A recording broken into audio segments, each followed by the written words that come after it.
more often.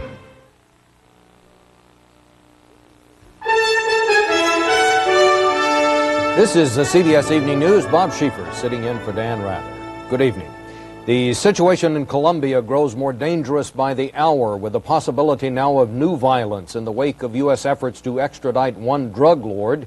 Colombia's Minister of Justice met under heavy security to plot strategy today with U.S. officials in Washington as Colombia's president made an unusual worldwide television appeal for support in fighting the drug war. We begin our coverage tonight with Juan Vasquez, who's in the city of Medellin, Colombia's center for drug trafficking. The high-stakes game of violence with the Medellin cocaine traffickers stepped up today as the extradition of drug cartel money launderer Eduardo Martinez Romero moved a step closer. The U.S. Justice Department said the Bush administration had completed its part of the extradition process, and now it's up to the Colombians to agree. The drug cartel has promised to retaliate with violence, as it has in the past, for the removal of its members to the United States. The government has denied resignation reports surrounding 32-year-old Justice Minister Monica de Grief, who met today with U.S. Attorney General Richard Thornburg in Washington. Her signature is required for the extradition, but Communications Minister Carlos Lemos could sign in her place. Those of you who depend on cocaine have created the largest, most vicious criminal enterprise the world has ever known. In a worldwide broadcast, Colombia's president appealed for help to end the violence which yesterday hit 10 banks in Medellin. We will track down the cartel barons despite their massive resources and their sophisticated armament. Police and army units continue to patrol the streets of Medellin, searching in vain for the fugitive leaders of the cartel. Since the beginning of the stepped-up anti-narcotics campaign, the military police in Medellin have seized scores of commercial properties belonging to the drug cartel. In no case have they encountered armed resistance. Military leaders say the cartel is in disarray. Their cars and property have been seized, including this discotheque allegedly belonging to the notorious Pablo Escobar. He and the other traffickers have turned Medellin, once known as the City of Orchids, into a city under siege. Juan Vasquez, CBS News, Medellin.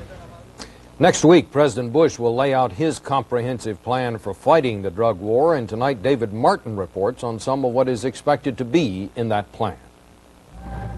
Pentagon officials say jungle airstrips and the small planes that use them to fly cocaine from South America to the U.S. will become major targets in the Bush administration's war on drugs. Under the plan being prepared for the president's announcement next month, the Pentagon would provide Colombia and other South American countries with the equipment, training, and intelligence to launch strikes against the air arm of the drug cartel. They have to hit the cartel in their weakest point, and I believe that we can identify, along with the Colombian government, where these airfields are, and go in there and strafe the planes and bomb the runway so that the planes cannot take off. At best, Pentagon officials say that would only put a crimp in the cartel's operations. But even that would be an improvement over present efforts to intercept drugs. Despite high-tech equipment like the AWACS radar plane and the activation of a new command center in Key West, Florida, the military cannot seal off the almost infinite number of smuggling routes into the U.S. So far, they haven't been effective at all. They tell us that probably less than 5% of the cocaine and marijuana and heroin that comes across our border is interdicted by these paramilitary operations, or in total. And so it hasn't been very effective. U.S. officials insist there are no plans to send American troops into combat against the cartel. But today, President Bush refused to rule in or out the possible use of covert action by the CIA. If I discuss covert action, it wouldn't be covert. And I don't discuss that kind of thing at all anyway. So please don't take that answer as a yes or a no or a confirm or deny. Some servicemen already have gone into Colombia as part of the $65 million worth of emergency military aid. And as the Deputy Secretary of State said on CBS this morning, no one is out of harm's way in Colombia. In Colombia, it is true that they can have trouble almost anywhere, but these people will be out of the line of fire. They will be doing nothing but training on the equipment. American military aid could make U.S. servicemen targets for reprisals by the cartel. But one Pentagon official said so many people are dying from drugs, the time has come for the military to accept some of the risk. David Martin, CBS News, the Pentagon. It has gone virtually unnoticed in this country, but the Colombian drug pipeline to Europe is also producing more cocaine every day. For example, seizures have jumped 3,400% in the last 10 years. We have more on that now from Bill McLaughlin. In Spain, police make another violent house call and a big drug bust. In the English port of Dover, customs officials seized $10 million worth of cocaine concealed in a shipment of balsa wood from South America. But that's only a fraction of what gets through. Witness the dealers who patrol Frankfurt's streets. The needles littering a Roman park like weeds. Here, two multi-million-pound drug rings, both linked with South America, have been broken by police and customs. South American drug bosses want new markets. They've targeted Western Europe, with Spain taking the brunt of the assault. Spain is the perfect entry point for the Colombian drug barons who want to spread cocaine throughout Western Europe. Colombians don't need visas to get into Spain. They speak the language, understand the culture, and can easily blend into the local population. Madrid's Barajas airport handles 56 flights a week from South America, and police believe there's at least one drug smuggler on every flight.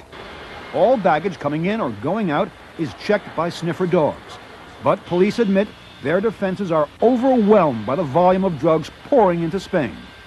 Plainclothes police looking for nervous travelers are often more successful than sniffer dogs. A young Spanish couple flying in from Venezuela tried to bring in cocaine that had been molded into the linings of briefcases and handbags. The haul came to more than 7 kilos. Street value, $400,000.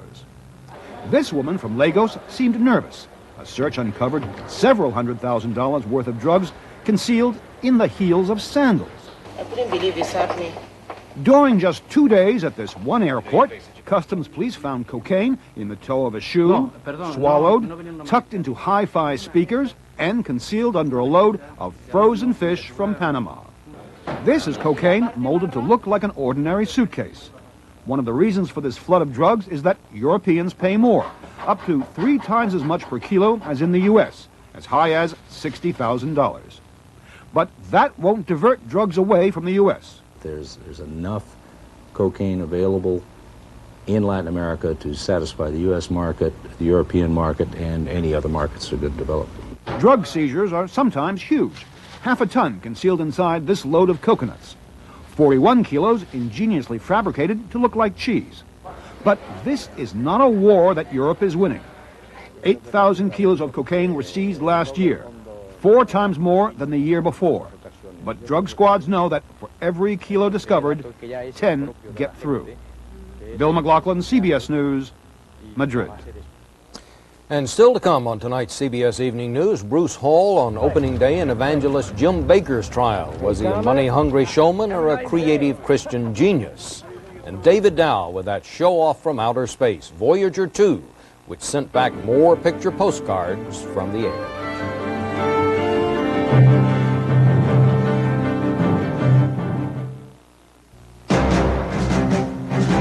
We help more Americans go to college, and we issue more MasterCard and Visa cards than any other company.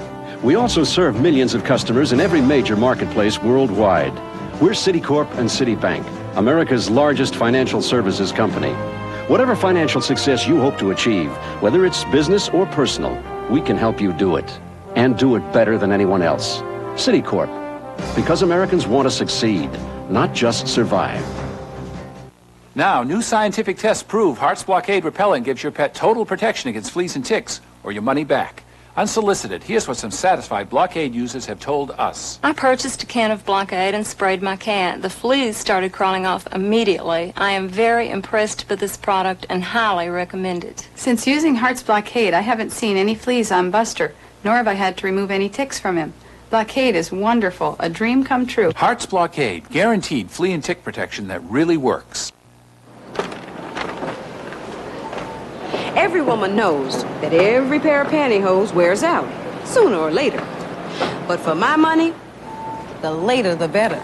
Pantyhose that last are no nonsense. Total Raisin Bran has 4 times the vitamin nutrition of your Raisin Bran. So can you think of one reason not to buy Total Raisin Bran? Looks good. Yeah. Want to try some? Yeah. I'd buy it in a minute. You said it. No, he did. After months of sensational charges, the fraud and conspiracy trial of television evangelist Jim Bakker got underway today. Defense and prosecution painted two very different pictures of the PTL founder. Bruce Hall reports from Charlotte, North Carolina. A confident, smiling Jim Bakker entered a federal courthouse today to face 24 charges. He defrauded PTL followers of more than $4 million to support his lavish lifestyle. Have a nice day. Thank you. In opening arguments, prosecutor Jerry Miller portrayed Bakker as a greedy, money-hungry showman who practiced fraud disguised as religion. Miller told jurors Bakker enjoyed a life of excess, spending $100,000 in ministry money to charter a jet just to take his clothes to California. Miller also said Bakker kept $100 worth of cinnamon rolls in his room just because he liked the smell. However, Bakker's attorney George Davis said the evangelist was a creative genius whose behavior was not fraudulent.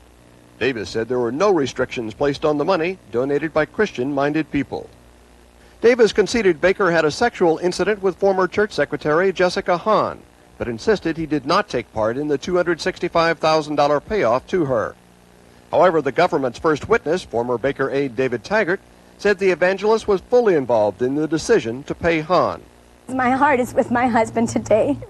Bakker's wife Tammy, appearing on their Florida-based television show today, predicted her husband would be acquitted. Don't give up, honey.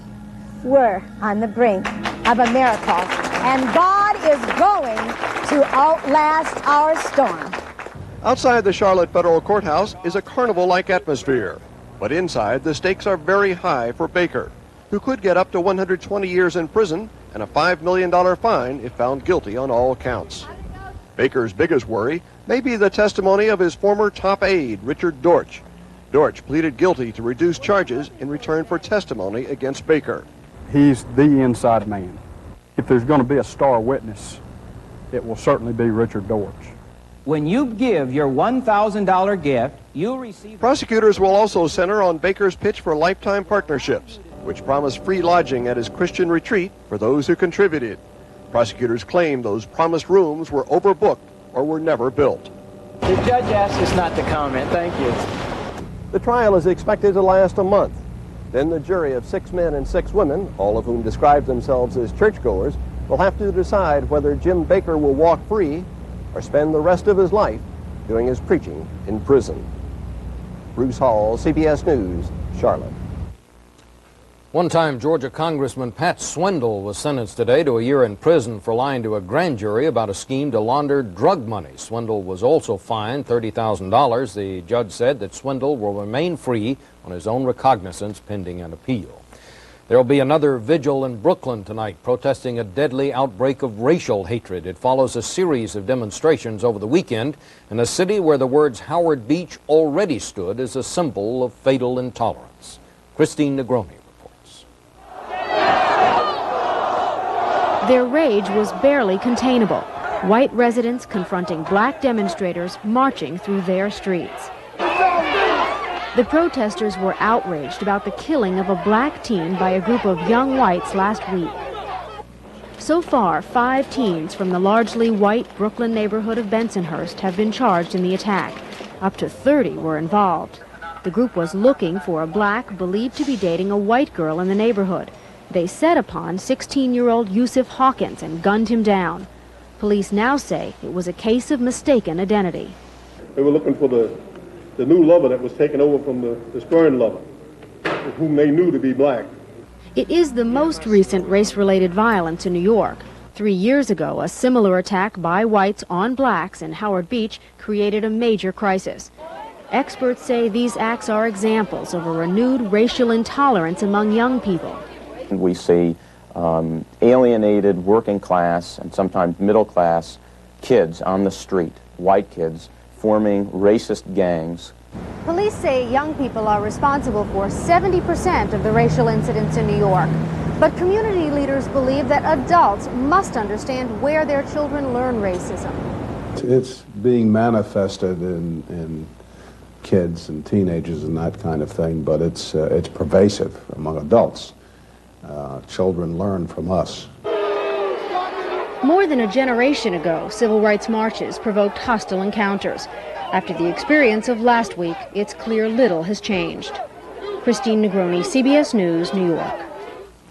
The government today said the U.S. trade deficit dropped 2.3%, bringing it to $27.7 billion in the year's second quarter. The Commerce Department reports a record level of exports topped a big surge in imported oil to produce the best foreign trade showing in 4 years.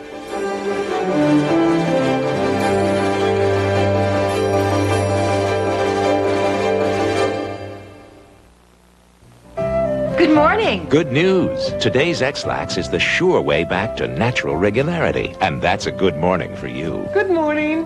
Good morning. Medical experts agree. Today's X-Lax helps restore your system's natural fluid balance. With balance restored, you can return to your natural regularity. Good morning. People just can't remember feeling this good. Good morning.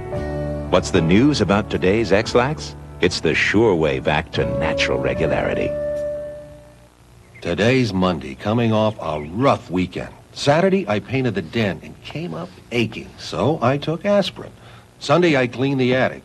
More aches, more aspirin. I take aspirin often when I need relief, and my aspirin's Bufferin. Like Bayer, Bufferin contains strong 100% aspirin. So I get that aspirin relief I want. And Bufferin has buffers to help protect against stomach upset plain aspirin can cause. Bufferin, if you take aspirin more than once a week. Life without cholesterol. Is there? Give up the best things in life. What's left? Introducing new Miracle Whip cholesterol-free dressing. Now the best things in life are cholesterol-free. Thank you! This is one of 570 million refund locations for American Express traveler's checks. Now you can get a refund virtually anywhere there's a phone. Only from American Express traveler's checks. So if your bank doesn't carry them, go to one that does. It was a marvelous success. That was the verdict today of a scientist on the Voyager 2 project. Voyager is now heading out to the solar system, but it's still beaming back parting shots of the planet Neptune. David Dow reports. Voyager 2 sent Earth some rare recorded postcards today. Moon under Neptune. Triton emerging behind Neptune as the spacecraft swept by the planet during last Thursday's close encounter. Triton close-up remains an object of excited scientific speculation. Here, nearly 3 billion miles from the sun, the surface temperature hits a record-setting 400 degrees below zero. So simply put, Triton appears to be the coldest object in the solar system that we've visited so far. Thanks to its icy surface, Triton also is surprisingly bright, despite dark appearing areas that some scientists think may be signs of volcanic activity. This material that's coming out on the surface is not dark as soot.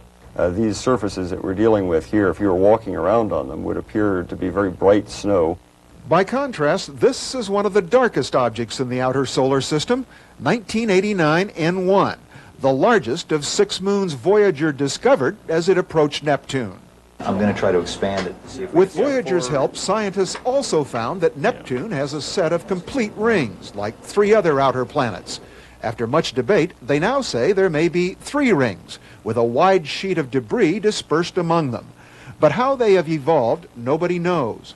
Are we seeing the beginning of a ring system under development, or are we seeing a ring system that's been worn away so much there's very little material left in it? Voyager is now about 3.5 million miles beyond Neptune, speeding away at more than 37,000 miles an hour, still sending back pieces of the blue planet's complex puzzle that could take years to put together. David Dow, CBS News, at the Jet Propulsion Laboratory. The National Football League today said almost 24 active players tested positive for steroids in training camp and will be suspended for a month. The league said it will make the names of the players public tomorrow. The suspended players will miss the final exhibition game and the first 3 games of the regular season. A citizen group filed a petition with the Consumer Product Safety Commission today, which seeks the recall of millions of baby cribs. The group says that protruding corner posts on the cribs can snag a child's clothing and cause suffocation. The petition also asks that protruding corner posts and decorative knobs on cribs be rounded off or made the same height as the panel on cribs. The Danny Foundation, named for a boy who suffered brain damage after his shirt got caught in a crib post, filed a petition and estimates the recall could cover as many as 10 million cribs. Political columnist Joseph Alsop died today at his home in Washington, D.C. Alsop, who was 78, died after a battle with lung cancer, anemia, and emphysema.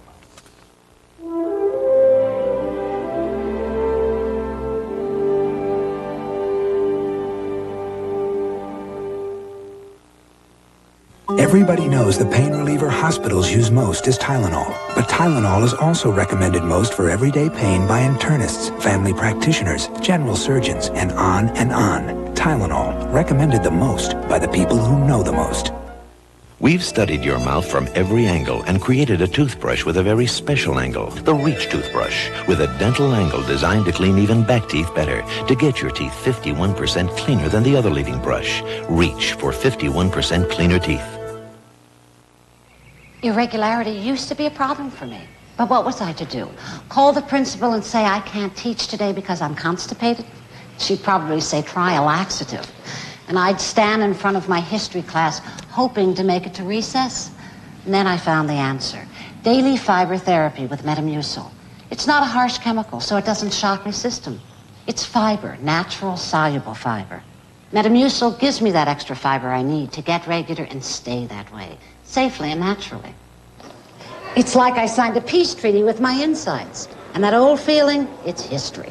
Metamucil, and you could stay regular for the rest of your life. And now new Metamucil packables. Fiber therapy that's easy to take along. Get ready for a new eye drop so refreshing you won't believe your eyes. Wow. Introducing new Visine Extra.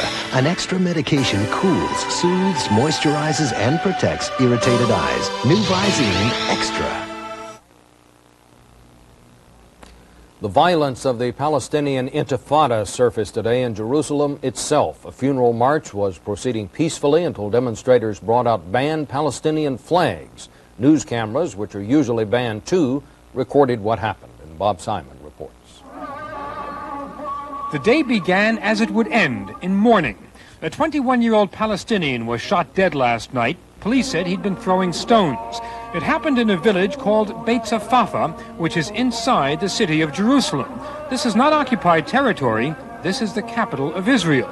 The young man was buried quickly last night. Today, a demonstration was planned, a march to the cemetery permitted by the authorities.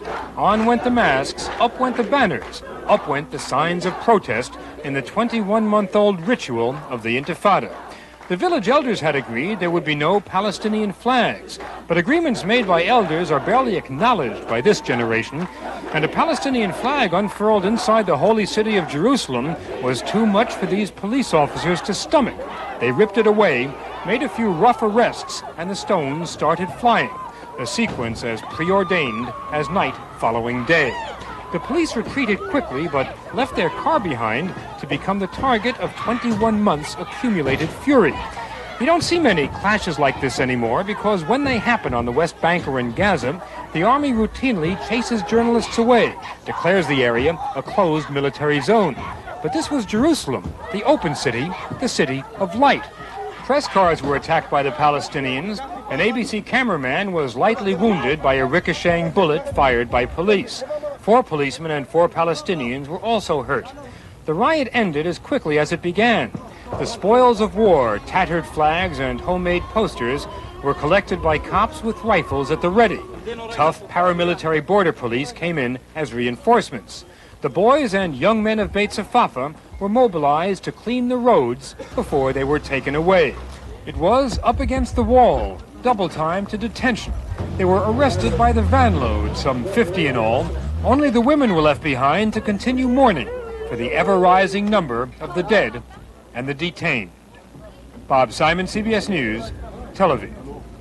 South Africa's acting President F.W. de Klerk held a historic summit in Zambia today with President Kenneth Kaunda, an outspoken critic of apartheid. De Klerk outlined his plans to give South Africa's black majority a role in government. Neither leader would give details. Zambia is headquarters for the African National Congress Black Guerrilla Group.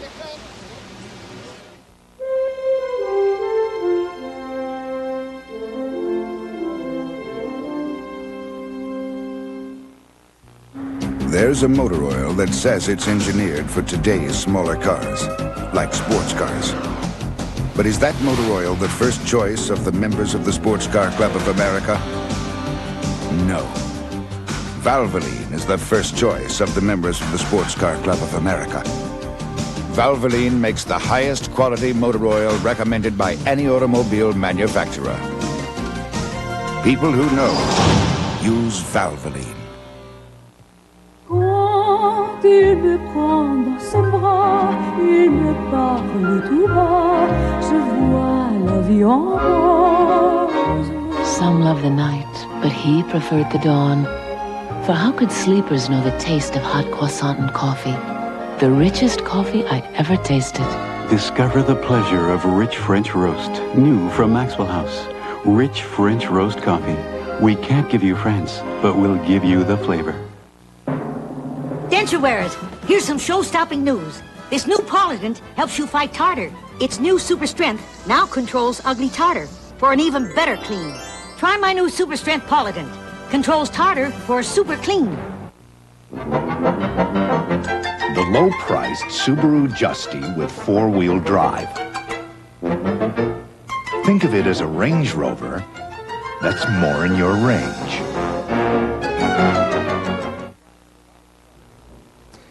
We keep track of a lot of stuff here at CBS News, and our next story is certainly proof of it. It is the story of what happened to Muskrat Green, who may have lost his place in the record books, but not in the hearts of his countrymen, at least not the ones on Deal Island. Mark Phillips reports. The little Chesapeake Bay fishing hamlet of Deal, Maryland, where the talk at the Happy Harbor is usually of fishing and crabbing in boats. Not lately. Well, I think it's pretty rotten because, I mean, he did set a record, you know. These days, they're talking about Tommy Muskrat Green and how the nasty people at the Guinness Book of Records in London want to drop his record from their book. The record, preserved on home video, is for oyster eating. A lot of oyster eating.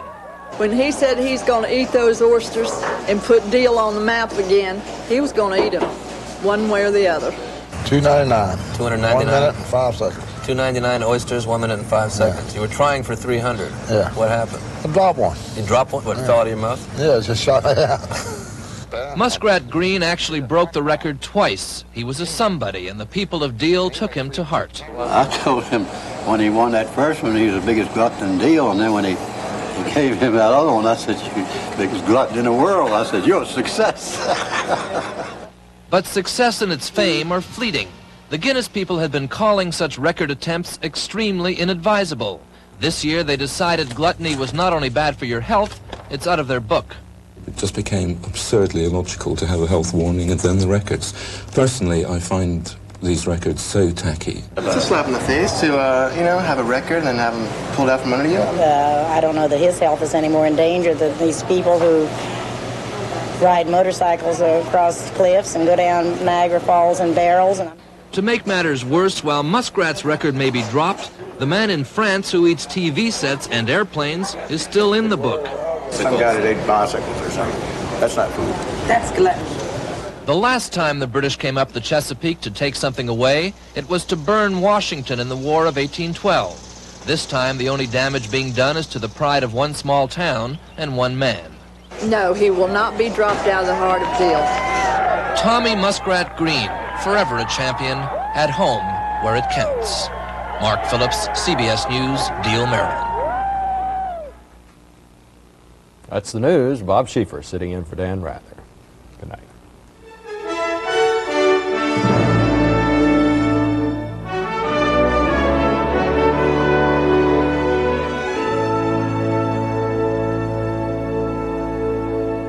This is CBS.